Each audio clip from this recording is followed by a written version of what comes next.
Hey, Henry, congratulations on the Atlantic City story. Thank you very much. Hey, so tell me where the original idea came from for you to write a story like this. Sure. I grew up in New Jersey, not too far from Atlantic City. And so it was always sort of, in my mind, it had this sort of very mythic presence in my mind of what kind of place it was growing up. And I knew I wanted to do a film in New Jersey just because, I have so much personal experience there. My childhood was there. And so I thought Atlantic City would be kind of the perfect location for something. I thought there'd be a very interesting way of sort of finding a parallel between what Atlantic City is, especially what it used to be, and how it's trying to kind of find a direction into the future, and sort of this woman who's also trying to figure out how to escape her past, or what her future looks like. And so basically, the script took about a year to write, and I would just drive down to Atlantic City for a weekend or a week, and hang out and sit in the casinos, watch people, and really just kind of spend time in the city, and get to know it on a deeper, more intimate level. And the script just sort of started building from there, and accumulating more material, and through some literature that I was very inspired by, like Anton Chekhov's Lady with the Dog short story, Hmm.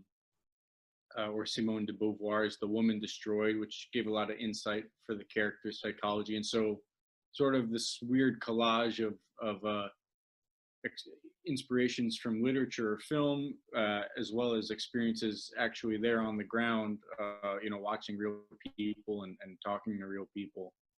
Sort of over time, the script sort of developed that way, and that's how that was the genesis of it. So, in your throughout your entire research, what kinds of people do actually go to Atlantic City? Because I'm here on the West Coast, and Vegas and Indian casinos are not even doesn't even seem like it's close to Atlantic City. Yeah, well, it's a really interesting place because obviously, you go back to the 30s or the 40s and 50s, and Atlantic City used to be this very popular tourist destination for Americans all over the country. And for whatever reason, I don't think it's quite found a way to transition into present day the same way maybe Las Vegas has. They don't quite have the same reputation anymore. But it's very much a beach resort town as well, and so there's sort of a season to the place. So in the summer, it gets very packed, and popular still. Obviously, casinos are everyone's struggling with COVID right now, but under normal circumstances, it's very much a seasonal kind of place where in the summer there's a whole influx of people, and then in the winter it's kind of empty, which is when we shot our film. And so there's a lot more kind of empty spaces, and no one's going to the beach, obviously, because the ocean's freezing. But you still do get, a decent amount of tourism, either from people around the country, or especially in the winter, sort of more local people, or people who are just driving. There's a fellow I talked to who basically he worked half an hour away, and basically after he finished his work shift, he would just drive to one of the casinos and stay there until maybe 1 or 2 in the morning before going home. So you really get a whole sort of interesting crowd of people from all walks of life in a casino like that. So talk about filming in Atlantic City. Was that an easy process? Because usually, trying to get permits to film around casinos or boardwalk or anything like that could be fairly challenging or difficult for some. Yeah, luckily the whole city was very gracious and cooperative with us. We had Heather Kalachi runs the film commission in Atlantic City, and she was our point of contact, and so she was super helpful, both kind of putting us in touch with locations around town and the casinos as well. We shot at Resorts Casino in Atlantic City, and they were super gracious as well, just kind of helping us. It's a very profitable business for them, so we weren't able to shut down the whole casino, but we were able to kind of block off a little corner of the casino for ourselves, where we could, control things, turn off the music that they're pumping through the speakers, that kind of thing. And have some security so that there's not, people kind of tripping over equipment or anything dangerous like that. But yeah, it was really, the location, the city itself is really such a huge part of the story, that it was important to me, both the casinos and elsewhere around town, that we just kind of get a really full, complete picture of locations and locales, that exist, whether it be restaurants that have been there, since the 30s, places that used to be speakeasies during Prohibition, or just really kind of iconic, iconic places like White House Subs. Used to be one of Frank Sinatra's favorite places in Atlantic City. So there's a lot of history that's still there, and it was important to me to kind of get this wide spectrum of things. And thankfully, everyone was super helpful. I think it helped that we were shooting in the winter when there's less tourism. So that certainly was a help. Now you shot at the roulette table twice for the film. Why roulette, and was it just a matter of convenience, or that's your favorite game? I love roulette. I think for serious gamblers, probably blackjack is the game of choice. But for the film, I really responded to roulette because of how cinematic I thought it was. With blackjack, it's very much you've got to do math in your head, essentially, and so it's not as tactile. It's not as much something you can show through images.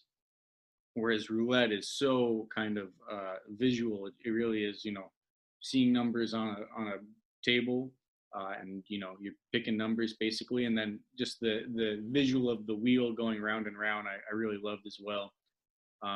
We've got the Ferris wheel later in the film, and there's sort of this circle imagery that I really like through the film, that I think the roulette table kind of brought. So that was the main motivation to go with a game like roulette. Absolutely. I thought the Ferris wheel backdrop was a beautiful scene, especially at night that you portrayed. So I think that was a great job. Thank you. So tell us why Jessica and Mike were perfect for the roles in a film like this. Yeah, they were both fantastic. I loved working with them so much. It just kind of came about naturally, and we would do, before we went off to shoot, we would really kind of do these read-throughs and rehearsals together, even just the three of us. We wouldn't have to do a big production where we got, the whole team together, but really just the three of us would kind of sit and talk and go through scene by scene, and even rewrite a lot based on their own experiences that they were bringing. And so I really wanted to not force them to try to fit into some preconceived shape I had, but rather to allow them to mold the characters themselves. And so I think that really lends itself to a sort of naturalism that comes across in the performances, as well as the chemistry between them, because it was something that was built organically rather than just in my head on the script page. And so I think that was a huge help for us. And then with Mike, there's just a lot of research we did into the world of gambling, reading memoirs by people who have gone through the experience and come out on the other side. We had a gambling consultant on the film who actually makes an appearance in the Gamblers Anonymous meeting towards the end of the film, as he's the leader of the meeting. And so he really shared a lot of very moving stories that he knew of with me and Mike, and so that all kind of informed the character over time. You wanted to portray all that because this is part of like the culture of the Atlantic City, right? Right, exactly. Yeah, and Frank is a perfect example of someone who was living in New York City, working in New York City, but you hop on a bus or you get in a car and you go to Atlantic City on the weekend, and it's sort of an escape from what your day-to-day life is. And I think that escape appeals to a lot of people. Now, I also understand this was your first feature film directorial debut here. So how was that overall experience? It was great. I loved it. It was a real privilege and a pleasure. I love even the difficult parts of making a film. The anxiety you feel on the way to set at 5 a.m. in the van. Even that I think is very exciting when you don't know what the day holds. You don't know what kind of problems are going to come up. So I love that. I prior to this kind of I've worked as an editor in film, and so I have a lot of experience on the post-production side, and I think that was very helpful in just informing sort of how to put a movie together, basically understanding structure or how long scenes need to be, even on a micro level, understanding how two shots go together. And so that experience from prior to this, I think, was very helpful. Just sort of tackling something as a writer and director for the first time. What was the greatest challenge for you? Because it sounds like you want to do this again. Yeah, definitely. I would love to. I would say the greatest challenge, I don't know what the greatest challenge would be. Certainly, no matter how many times you do it, I think, especially in the editing, there's always going to be certain things that you're not quite able to crack. And so there's a lot of stuff that, unfortunately, I really loved, either a small supporting character or even just a location or a simple shot. Things that you really love that you realize can't make it into the final cut of the film because the film won't allow you to put it in. The film kind of has its own say as to what it becomes, and you're kind of in a way almost beholden to the movie. Mm-hmm. And so, realizing that the movie can't have a 10-minute tangent into some, little side experience, it kind of needs to continue to the end with energy and momentum. And so, unfortunately, there are, darlings you have to kill kind of along the way. And I think that'll always be a challenge. But my hope, at least, would be, to continue developing certain skills that allow me to, have to kill fewer and fewer darlings with each project, essentially. That'd be the hope. Absolutely. Was there a character that you specifically related to in the film? I think both of the main characters, were very much drawn from certain feelings I've felt over time.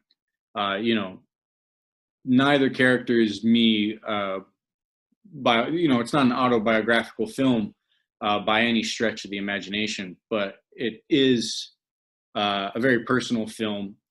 And I think anyone can kind of relate to a feeling of frustration in their daily life, and that sort of sudden impulse to somehow escape it and maybe even pretend to be someone else for a short period of time. And so, just from a personal standpoint, I think those feelings and emotions were something that we really wanted to get into the film. Absolutely. Well, let me wrap it up with one more thing, because we are in a precarious time right now. So how are you staying creative and sane for yourself? That's a good question. It's mostly, we had to finish the movie during this whole situation. And so we had to do our color. Thankfully, we shot beforehand, but we had to do our color and our sound remotely, which was a real interesting challenge of not being able to be there in person and have the kind of immediate responsiveness that you normally would in any sort of creative situation. It'd be more like you give notes and then you review those notes at the end of the day kind of thing. And so there was less, not as immediate in our working process. But besides finishing this film, I think just staying creatively for me has been a matter of, enriching myself with either good literature or good films, and just sort of keeping the engine going, finding things that inspire me, and then finding time to write and channel those things that inspire me into something tactile, another script, anything. So, just trying to stay safe like everybody else, and trying to find a way to stay sane like everybody else. Absolutely. Are you going to return back to Atlantic City in the film in the future, hopefully? I would love to. I don't have anything planned, but, I love the city, and New Jersey has always been a special place to me. So, who knows what could happen. Excellent answer. Hey, thank you very much, Henry. Thank you for this conversation. I really love it. It was a down to earth type of drama for all of us. So it was a good ode to Atlantic City.